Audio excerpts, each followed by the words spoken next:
ስኬት ሲባል ወደ አእምሮ ቀድሞ የሚመጣው ነገር ምንድነው? ባለ ፎቅ ቤት፣ ዘመናዊ መኪና ወይስ ባለ ብዙ ወይም አካውንት ላይ ሚሊዮን ብር ማምጣት? ሁላችንም ስኬት እንፈልጋለን። ነገር ግን ብዙዎቻችን መሰላል ላይ እየወጣን ያለነው የተሳሳተ ግድግዳ ላይ ተደግፈን ቢሆንስ? የስኬትን ጫፍ ከረገጥክ በኋላ ያገኘው ነገር ባዶነት ቢሆንስ? ዛሬ ማንም የማይነግራችሁን የስኬት ትክክለኛ ትርጉም እንፈትሻለን። ምናልባት ከዚህ ቪዲዮ በኋላ ህይወትን የምታስቡበት መንገድ ለዘላለም ይቀየር ይችላል። ሰላም ጤና ይስጥልኝ። እንኳን ወደ ዜድ ቲዩብ በደህና መጣችሁ። ብዙ ወጣቶች በጭንቀትና በድብርት የሚኖሩት የስኬት ትርጉም ስላዛቡ ነው። እኔ ቀረው የሚለው ስሜት ብዙዎችን እየጎዳ ነው። ግን ማን ነው የቀደመ የተባለው? ማን ነውስ የቀረው? መስፈርቱስ ምንድነው? ህብረተሰቡ ላይ እያንዳንዳችን የሰጠን አንድ አይነት የስኬት ካርታ ወይም ተምፕሌት አለ። የመጀመሪያው በትምህርት መማር፣ ከፍተኛ ውጤት፣ ጥሩ ስራ መቀጠር፣ መኪና መግዛት፣ ቤት መስራት፣ ማግባትና መውለድ። እነዚህ ነገሮች መጥፎ ናቸው ያልኩ አይደለም፣ በጣም ጥሩ ናቸው። ነገር ግን ችግሩ ያለው ስኬታማ ማለት እነዚህ ነገሮች መሰብሰብ ብቻ ነው ብለን ስናስብ ነው። አስቡት፣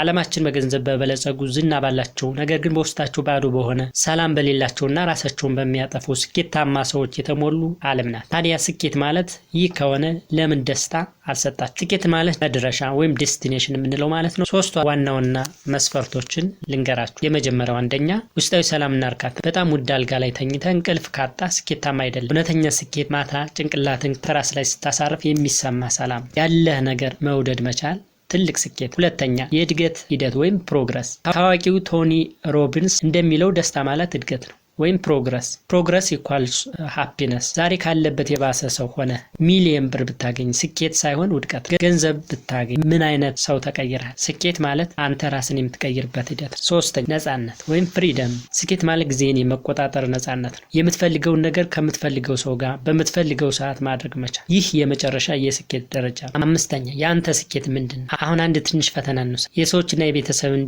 ድምጽ ለአፍታት አንተ በእውነት የሚያስደስት ምንድነው? ውስጥን ለእያንዳንዱ ስኬት ማለት ብዙ ገንዘብ አግኝተው ዓለምን መዞር ሊሆን ይችላል። ለእያንዳንዶች ደግሞ ትንሽ ገቢ ኖሯቸው ከልጆቻቸው ጋር ጊዜ ማሳለፍ ሊሆን ይችላል። ሁለቱም ትክክል ናቸው። ልዩነቱ እንግዲህ ምርጫው የኛ ነው። ሌላው የ80 ዓመት ፈተና ወይም ራሳችንን የ80 ዓመት አዛውንት አድርገን ወይም ሽማግሌ አድርገን እናስብ ማለት ነው። ወንበር ላይ ተቀምጠ ያለፈ ህይወት እያሰብክ ነው። ምን ባደርግ ይቆጨኛል ብለህ ታስባለህ? ብዙ ብር ባለማግኘቴ ወይስ ህልሜን ባለመኖሬ ከወዳጆች ጋር ጊዜ ባለማሳለፍ? መልሱ ያንተ የስኬት ትርጉም። ጓደኞች የሌላውን ሰው ጫማ ይወጋቸዋል። ጎረቤት መኪና ሲገዛ ካልገዛው ብለህ አትጨነቅ። ያንተ ሩጫ የሱ ሩጫ ይለያል። ስኬት በራስ መንገድ መለኪያ መስፈሪ ነው። በመጨረሻም ላንቺ ወይም ላንተ ስኬት ማለት በአጭር ቃል ምን ማለት ነው? እስኪ ኮሜንት ላይ ስለ ስኬት ማለት ምን ማለት እንደሆነ የራሳችሁን እያንዳንዳችሁ ጻፉልኝ። የሁላችሁንም ትርጉም ለማንበብ ጓጉቻለሁ። ቪዲዮ ጠቃሚ ነበር ብዬ አስባለሁ። ላይክ በማድረግ ለሌሎቻችሁ ሸር አድርጉላለሁ። በሌላ አስተማሪ ቪዲዮ እስክንገናኝ ቸርን ሰንብቱ።